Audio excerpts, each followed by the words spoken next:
You keep asking why people don't show up for you, but you haven't looked at how you show up for them. Stay tuned.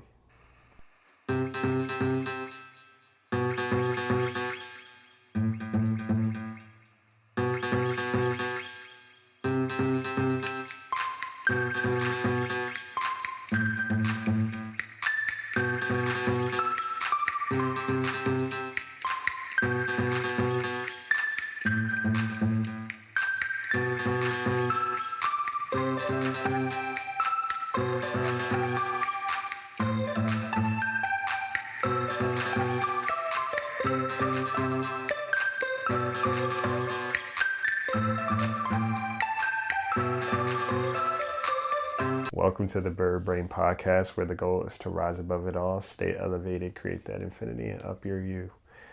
I was always going to say, create thyself. Something real Shakespeare poetic. Y'all, I've been doing this for so long that sometimes as I'm saying the slogan, it's almost like I start watching myself or I listen to myself. And this is very interesting because I had a moment. Well, first of all, how are you guys doing? How are you doing? Let's take a pause before I get into this. How are you actually doing? Happy April. There's been a lot of planets moving around, a lot of stuff in Aries. So there's been a lot of energy coming up, a lot of revelations, a lot of just reckonings or awakenings for a lot of people. How are you? Check in with yourself. See what the tea is. I know for me, certain things have come up. And it's been more about an internal process more than externally, which is great. I was telling somebody recently, I was like, hey, I don't really have conflict in my life right now, right? And I mean conflict in the ways of life is not confusing for me.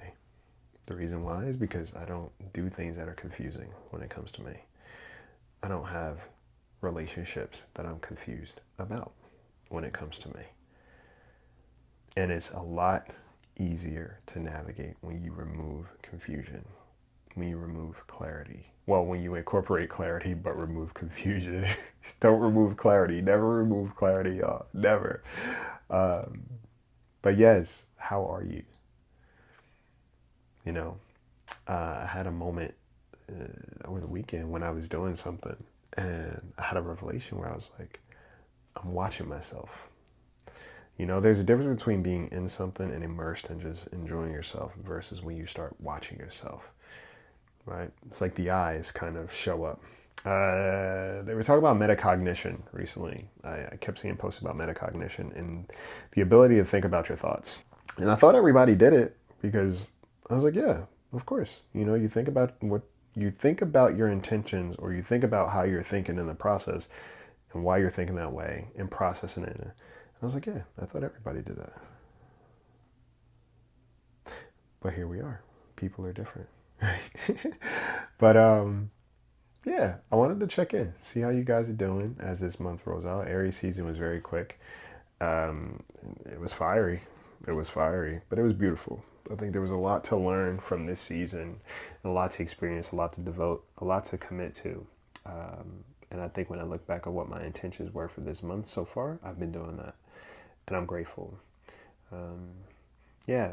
But, you know, we've been on this test theory for the last few podcasts. And I think it's really cool. And I hope it's been an opportunity for you to not just project, you know, things that other people are doing or not doing, but also reflect on who you are and how you show up. You know, today's episode is no different. You know, there are a lot of people who keep saying that people don't show up for them, right? You say people don't show up for you, maybe. But have you actually looked at how you show up for them? Have you actually looked at who you were showing up for? Because a lot of what we experience in our relationships is a reflection. It's not always a direct mirror, but it is something to look at. It's a pattern. And the thing about it is patterns don't lie. We cannot escape ourselves, okay? We cannot escape ourselves. You know, there are common complaints where it's like, people don't check up on me, right? No one shows up for me. I always feel alone. But do you check up on people? Do you show up consistently? Or do you show up when it's convenient? And do you only show up, and this is a truth that a lot of people won't admit, do you only show up for people who you were seeking validation from? But the people who are already present that you don't have to look for, you overlook.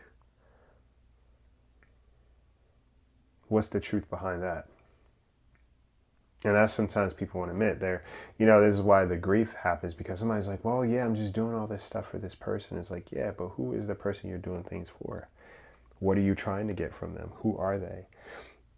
Are you overfunctioning and overextending yourself? Are you people pleasing to try to get this person to like you? The truth of the matter is you don't get to expect consistency if you only operate on convenience. And that's the truth for a lot of other people too. They think that everybody else should just be understanding of what they have going on in their lives and what they are experiencing, what they are obligated with, what they are prioritized with. And they overlook the fact that somebody else may have priorities too, and they're still making them one of them.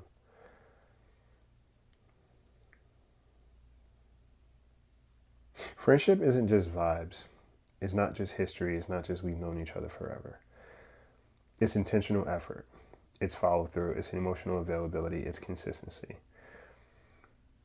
A lot of adult friendships don't fail because of conflict. They fail because of lack of discipline. And that's the truth. You don't check in. You don't make time. You don't follow through on plans. You're not holding space when it's inconvenient. We want deep friendship, but we don't practice deep friendship. Okay? I hear this all the time. I hear people grieve about not having friends, or, friendships grow apart. And then when you look a little bit closer, these people are not growing up. These people are not making it an actual point to grow up with this other person. They're avoiding that growth. And instead we go on social media and we posture and we grieve publicly about the loss of friendship. But it's like, you're not even sustaining or addressing that relationship with the person. You avoided them. The reason why is because it's uncomfortable. And you might hear some things about yourself that you don't like. You might hear how you treated this person.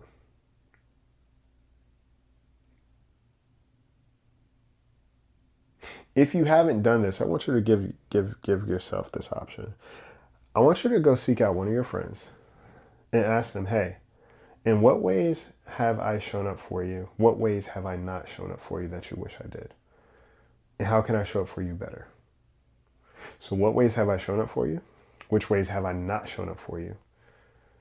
And how can I show up for you better? See, and that's the thing. The reason why a lot of friendships dissolve is because people are not actually having hard conversations or honest conversations about who they've been in those relationships. They'll avoid it because it's uncomfortable. No one wants to hear a bad thing about themselves, right? But we try to make neglect such a part of friendship. We try to make neglect such a natural or necessary ingredient for having friendship, and that is not the case.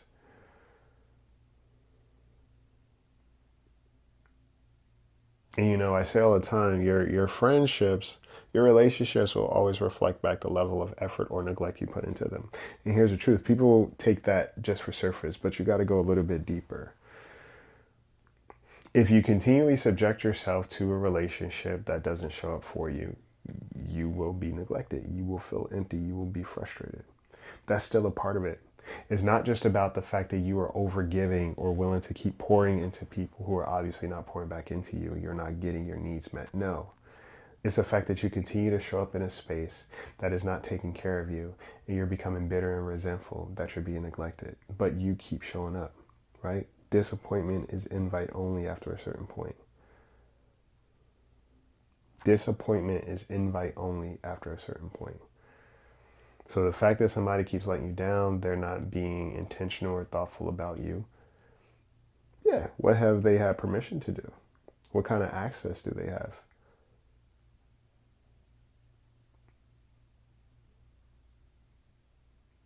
And it's easier to chase a person than it is to stand in front of a person. That's why a lot of times we seek validation from certain spaces, because they're out of reach. But if that person that we were chasing, honestly, if that person that we were chasing was to finally turn around and stop. The novelty will wear off. The novelty will wear off. Either we realize we didn't really want that relationship in the first place. We just wanted the validation from it. Okay. Or maybe we sit with the discomfort that they are actually looking for effort in return, and we don't have that. There's something interesting about the people we chase versus the people that choose us. It's very different, right? Because the people that choose us don't make us work for affection or validation, so therefore we don't see a value really to who they are. But the people that are elusive, the people that avoid us, the people who don't put much effort into the relationship, they make us feel like we have to work. So we do that. We lean into it. What does that mirror back? I abandon myself, so I'm also being neglected by somebody else actively. And the reason why they are able to neglect me is because I'm willing to continually do it. Just like I'm willing to continually abandon myself. It's a mirror. It's a pattern. And then we complain that we don't have deep connections. Well, yeah. Ask yourself, am I looking for deep connections? Or am I trying to fill a deep void of not feeling like I am worthy enough?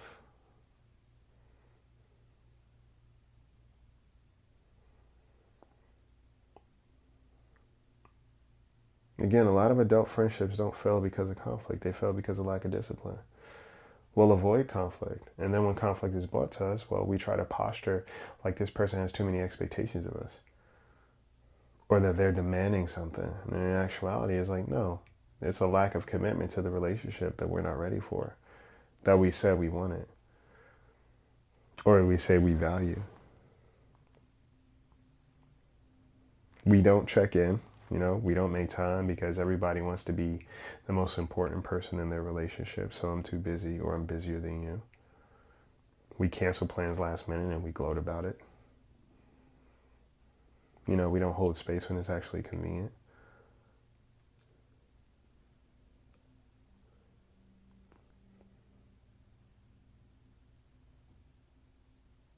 If people are inconsistent with you, are you clear or passive? And that's a big one. Ask yourself, are you clear or passive? And some people think they're clear communicators and they're not.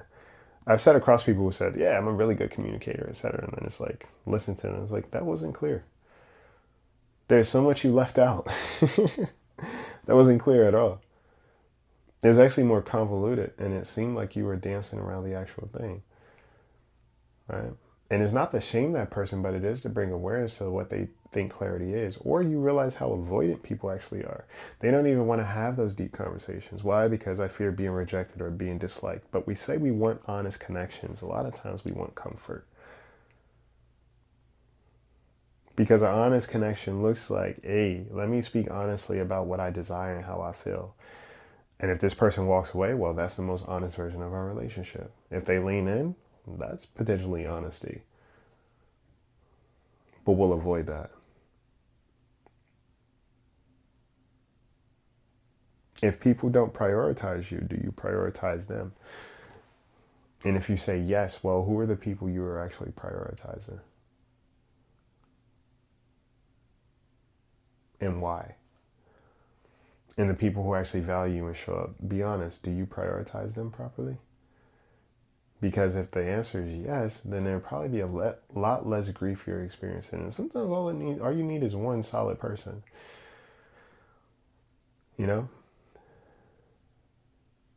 Sometimes we'll put so much focus on the spaces that we are not getting love from. And we'll overlook the people who are pouring so much love into us. Why? Because they don't look like the people that we want it from. So we dismiss their effort. We downplay it.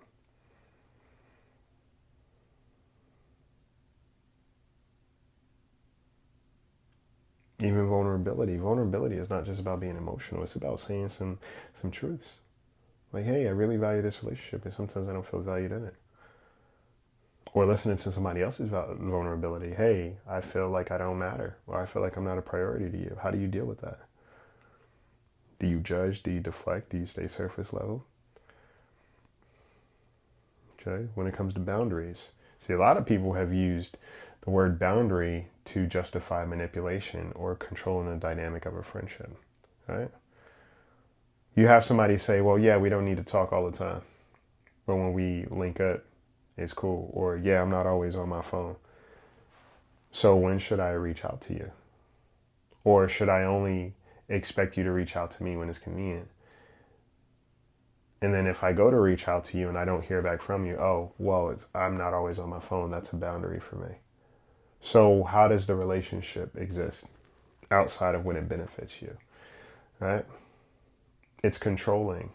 It's not reciprocity there. It's not equity there. It's a heavy imbalance. And it leaves the other person always wondering what's okay and what's not okay to do. A boundary is meant to sustain a relationship, not dismantle it. And sustain a relationship that benefits both people. People don't always treat you how you deserve. They treat you how the dynamic allows. Okay. And that's something to really think about because, yeah, sometimes we experience a certain level of mistreatment in our dynamics and we never speak up. And we're expecting that the other person should just get it. Or we avoid clarity of a conversation altogether because it's uncomfortable for us. We want to avoid looking bad. But we can still project on this other person that they're a bad friend.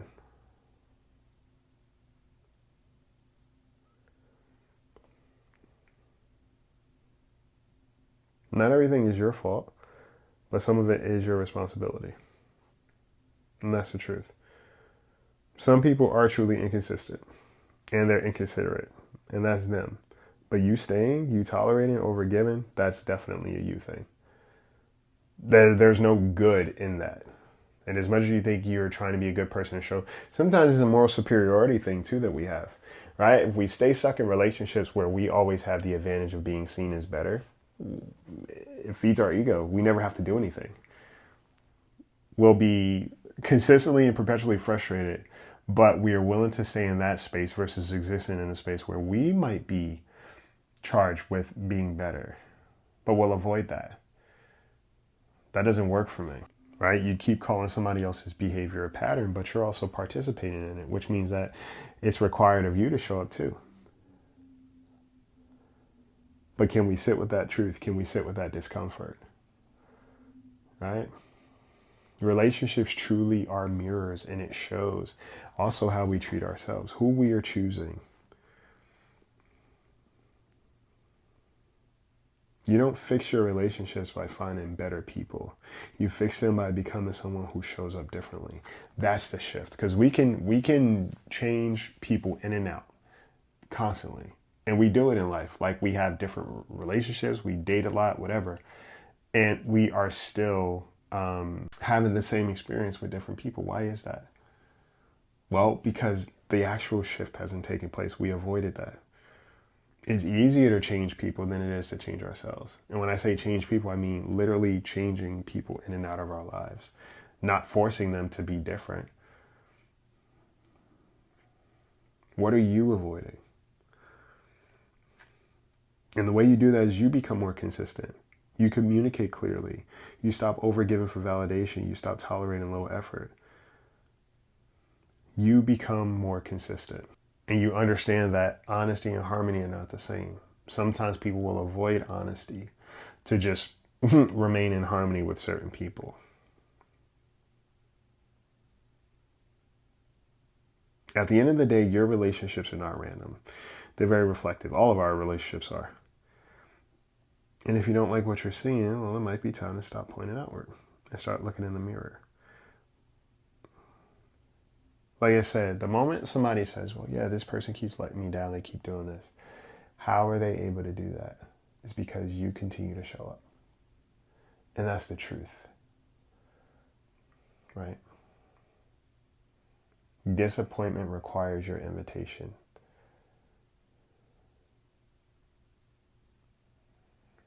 And as adults, we have a choice in our adult relationships every single time. So think about that. Not just what am I experiencing, but what have I invited? And what does that say about me? And look at your own relationship with yourself. How committed am I? How critical am I? Right? How much effort do I lack when it comes to myself? Like I said, I was watching myself do something the other day. First I was in it, and then I started watching myself. And then the moment I started watching myself, I checked that. I was like, hey, Isaiah, you're meant to have fun here, right? This is for you. Let it be for you. Okay? So your relationship with yourself will also be a determinant.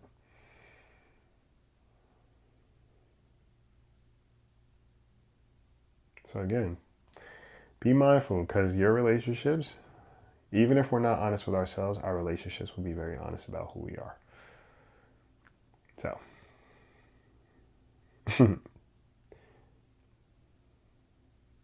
take inventory, take care of yourselves, and take care of each other, and take flight.